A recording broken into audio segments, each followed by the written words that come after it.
Hello, welcome everyone. I'm Brooke Paxton, school counselor at the Floodbrook School, and welcome to Three Questions. And today we have John Broadley joining us from Green Mountain Union High School. Welcome, John. Nice to see you. Hi there, how are you? I'm Wearing d- my hat today. We have one of our school initiatives that within the staff that we do that we started doing to have some fun with the kids. So excuse the appearance. that's perfectly fine. Thank you so much. So we're going to get started with our three questions. So the first question, if you could tell us about your role at Green Mountain, what you do, and how you would interact with students on a regular basis. Okay. The role I could probably be on for 6 or 8 hours to discuss every aspect of the role. I am going to try and condense this, and it's more inclined to be about interaction with kids as opposed to all the nitty gritty. Um, in our nuts and bolts, right now is budget season. Many meetings, working with staff to look at what we need for next year, planning for next year. That all goes into it, and it does all bring the kids into mind. So, one example of that might be we have a mountain biking club that meets in the fall, and our two young men who do that are very enthusiastic. So, we're looking to see how we can support kids within that program. We're going to put in some funding for a few more bikes to support getting a trailer because the program's growing and it's getting equipment to and from events.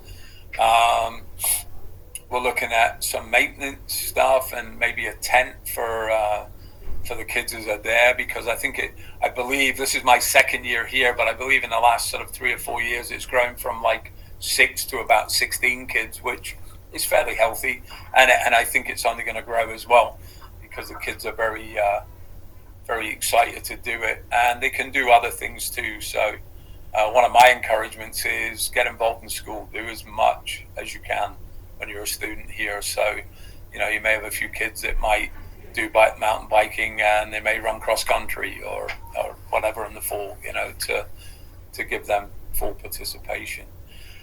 Day to day in the building, just everything from dealing with staff, signing paperwork, um, planning the day to day, week to week, looking at our subs and who we have in, who do we need, where are we short. Not uncommon to sit in a few classes myself to cover them as well, because again, I feel that is a good connection with kids. Where, oh, Mr. Broadley, what are you doing in here? Well, why wouldn't I be in here? I'm just like you. So, but I enjoy. I'm very student centered myself. I love getting involved with the kids and being involved in the day to day stuff as much as possible. Another aspect is down at lunches. I do make it my daily plan to be at both high school and middle school lunch. We have two lunches, one for each. And in the second one, which is middle school lunch, I love taking the kids outside and having kind of like an extra recess where they have the lunch, they have plenty of time to eat, they all get done, and then they're done to go out and play. And moving away from as we've taken the phones away a lot more now. Middle school, they don't have their phone throughout the whole day, enforcing the old play model that we used to do years ago before phones. The kids actually love it. So I just, for me, it's just observing the different behaviors and the different games and playing and communicating and collaborating with each other. We had some of our seventh graders out building in the dirt a little motorbike arena and then they brought in their little motorbikes and they were playing. It was playtime. It's great to see, and I just go over and encourage it. And there's nothing silly about it because they are actually getting real playtime. Serving food as well at lunchtime, helping putting the gloves on, the rubber gloves on, and helping serve the food. And I had a few parents at a recent parent-teacher conference. They were like, "Oh yeah, my kid loves it. You actually serve her lunch?" And I was like, "Yeah. So what's up with that?" And they were like, "No, no, no. That's great. She loves when you're behind the So I think kids see it, breaks down barriers. They see, okay, you're a principal, but you're also a fun-loving adult that wants the best for them. So, and doing it by action. So, and the staff enjoy it as well because it certainly helps make things more efficient. Co-curricular events, love to go. I still have my older daughter's in college and my younger daughter's a sophomore at a nearby school. And I do the best I can to support her, but I love going to all of our kids' events, or as many as possible. And the kids appreciate it too. They know when you're there, they can see you, they appreciate it. It makes them feel good. Anything in the fall, certainly from cross-country meets, and that's helpful because my daughter runs cross-country too, so I often get to double up on there. Going to soccer games, girls and boys soccer games, any of the mountain biking I try to go to. I didn't get to one event this year. I did go last year. And the kids appreciate it. And for example, this year our boys won the state Division 3 championship, and to be back here and celebrate with them and get your pictures taken, and just the big highlight of the moment. They actually want you to be there. It's like, I'm like, hey, this is all about you, not me. No, come on in. And the parents enjoy it too. So I think that breaks down the community barriers and lets the community see what we do. So I'm trying to think what else. Just involved in district planning. Another role of mine, supporting initiatives that we're taking on, supporting our continuous improvement plans that we've developed for both the district and individual schools, giving input whenever necessary, talking about our professional development, helping to arrange that, and again, some of that will support students. The meeting that was in prior to this was we're talking about our IXL and how we can better administer it and get more training for staff so they can feel better at doing it, using it as our main local assessment, and help inform better teaching. So, and our leadership team they're certainly buying in on the initiative of what we're doing and why we're doing it, and just encouraging that, forwarding it and encouraging it and implementing it, and let the professionals do the job. So open to emails, calls. I've got a parent meeting tomorrow. There's a concern about her daughter. Not a concern, just something she wanted to talk about her daughter and participation in different things and whatnot. Always open. I do try and get back to everybody in a 24-hour time frame, although my OCD usually makes it sooner than that. So, because I hate having an outstanding email. Discipline, support our assistant principal in discipline, another role. And again, that's a lot of meeting with kids. And for me, it's not so much the consequence, it's the communicating with parents and caregivers, and also following up of what happens next when the student comes back.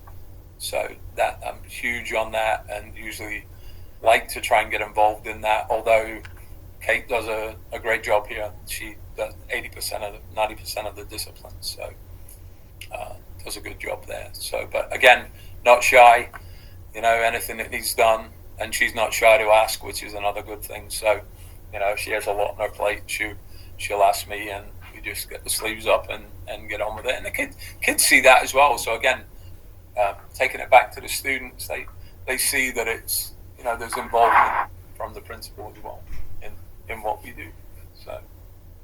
So hopefully that was a long one, but hopefully a good one. Great. Thank you. We're going to move on to question 2. Okay. So could you talk about what support services that Green Mountain offers to students? Okay. That's a fairly large question.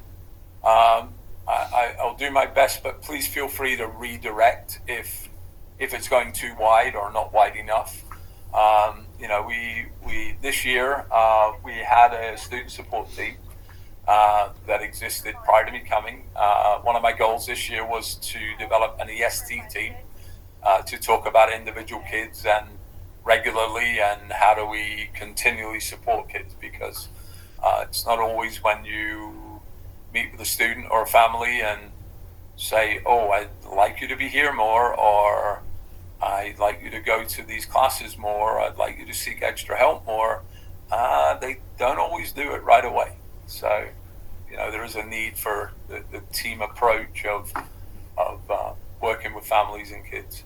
Our guidance department is a guidance department of 3, and they do a great job, both with their individual classes, and then they also, we have 3 counselors. One is 7 and 8, one's 9 and 10. Pam is 11 and 12, and oversees everyone. But they all muck in, and they all work together well when we're supporting individual students. We have developed Jess Kessler got involved in our the Rowland Foundation, and she's in year 2 of, we're developing a wellness center for students to focus on their social and emotional needs, which are way growing day after day.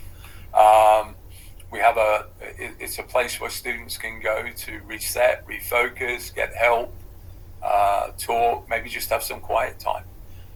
They can self-check in.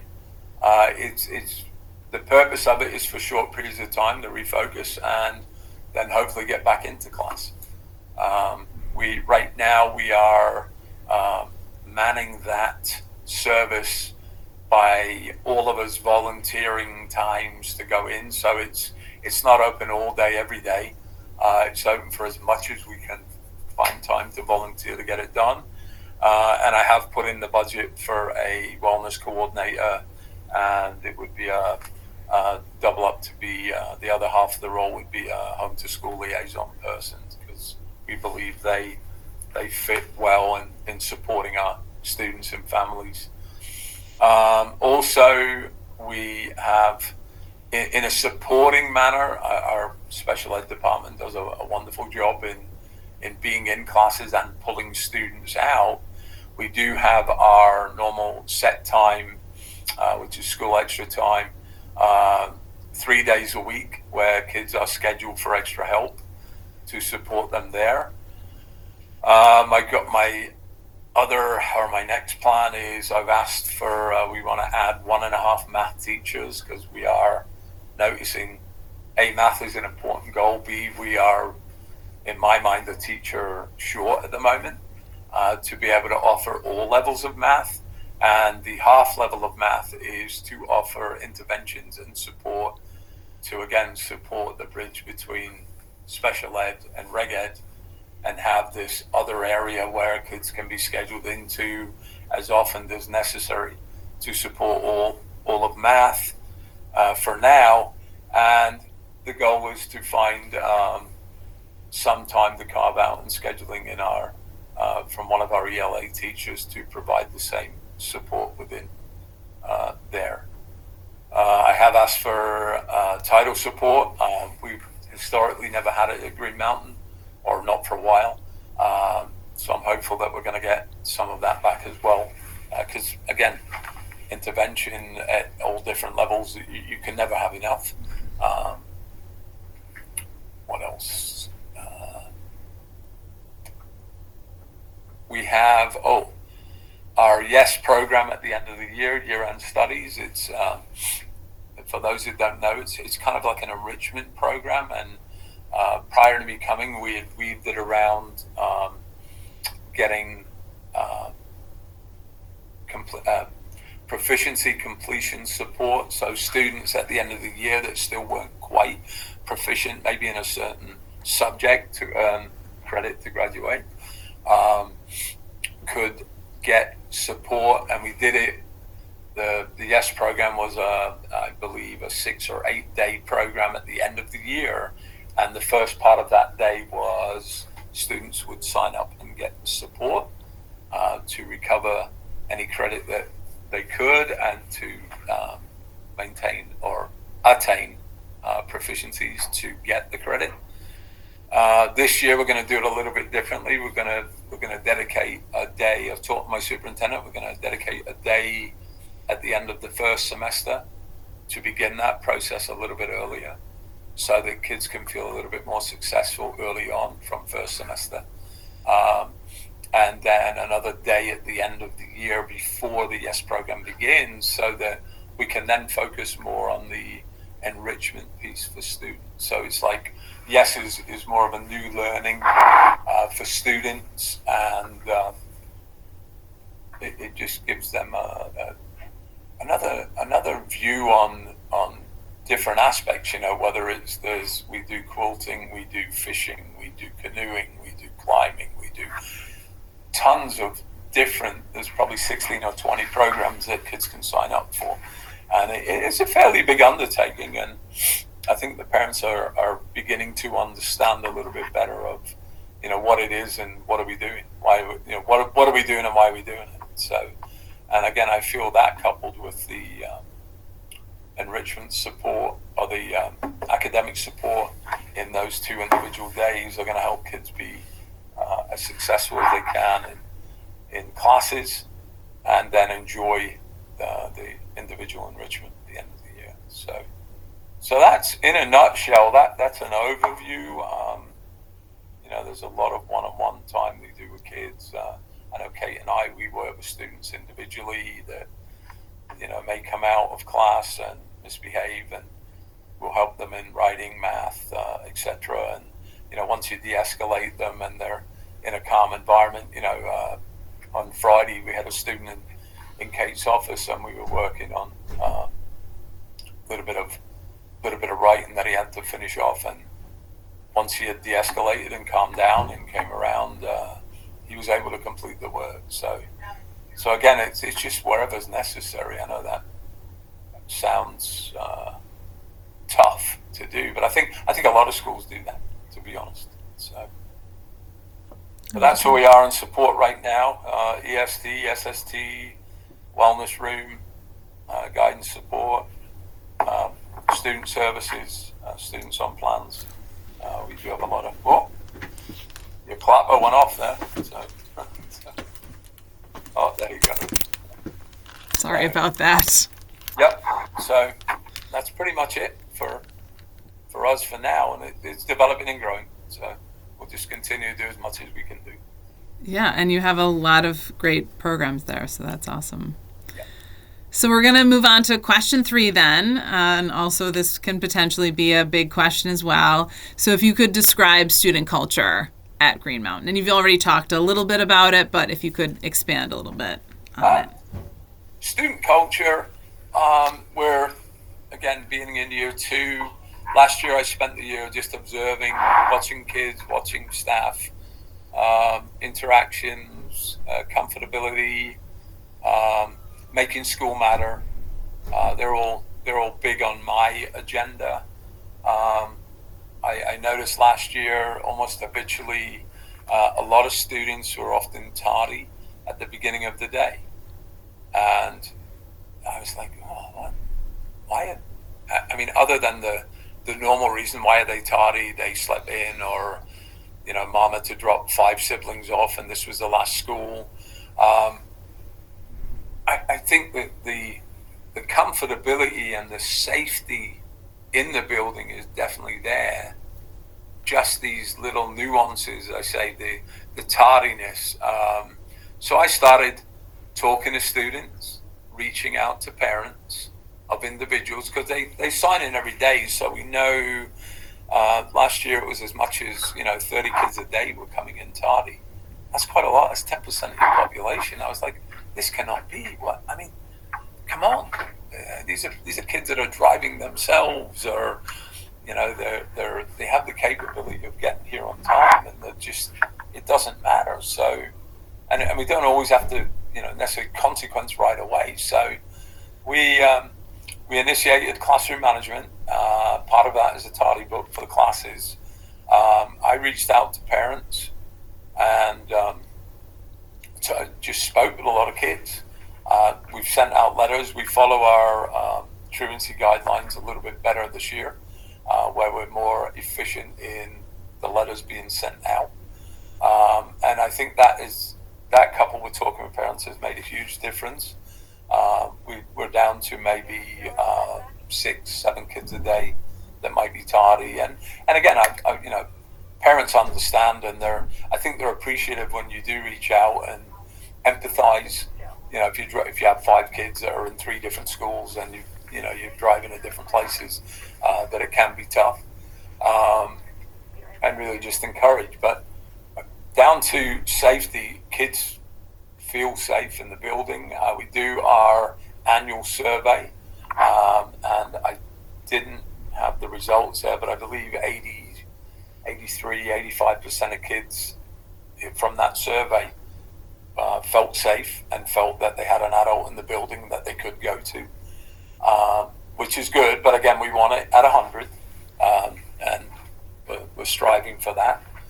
I think the notion of kids getting involved, kids are getting to know me more, although I will say I've never been at a school where within the first 2 to 3 weeks I felt that every kid knew who I was and were very, oh, good morning, Mr. Broadley, how are you? I was like, oh, they know me already? It was really unusual, and that says a lot for the climate, I think, as well, where they're welcoming. It's almost like they're yearning for someone. I know Green Mountain has had 4 principals in the last 5 years, so that may be part of it. I'm here for the long run. I'm very open about that. Coming from local, kids kind of knew kids in my former school, and kids talk, so either they're lying or they think I'm okay. But I think that helped to, it's like, oh, okay. Instead of who is this dude, it's like, oh, good, he's going to be okay. And I think that is important for school. And rewinding back to the, being present at many events, as Kate is as well, I think that goes a long way to a softer school climate, because kids see that you care. So you're not just saying it, you're actually doing it. And I think that has been huge, because, prior to that, I try and go to like all the basketball games I can. And, I had kids say to me, yeah, we never saw the last principal. What are you doing here? And I was like, well, because I love coming to see you play. Plus, I like basketball. So, and I think a lot of those things go down to a softer climate, and a culture. I would like to work on, goal for me is the culture could be better. I think we need more rigor. I think when you demand something, kids will rise to the occasion. I do want us to aim higher in upper level classes, because I think we support kids very well. I just don't think we offer enough for our high flyers and upper level kids. So that in itself may support a better climate and everybody getting what they need. What else, culture-wise? I think the universal lunches, kids being able to eat. We have a school store as well, where we all sorts of clothing and items that kids can get whenever they need it. It's just go in and help yourself. And I know a few of the staff members who run that, they do a great job. And I think that lends itself to a nice support of the culture too, because kids, if they spill something, if they get them wet, if they get, they just go, oh, I'll go to the store, I can get a t-shirt there, or I can get a sweatshirt there, or whatever, and they never get told no. So I think that softens up things too. So and kids will do anything when you ask them. You know, we have a sea of volunteers in this building too, so that's another good sign that I noticed, that kids will get involved and do anything. I just don't think we've asked them enough or included them enough. So hopefully over the next several years we'll get them more involved and get them doing more. So that's it. Awesome. Well, That's all I can think of. thank you so much, John. Yeah, so this concludes 3 questions. Thank you so much, John, for joining me, and thank you everybody for watching, and we'll see you next time. Wonderful. Thank you.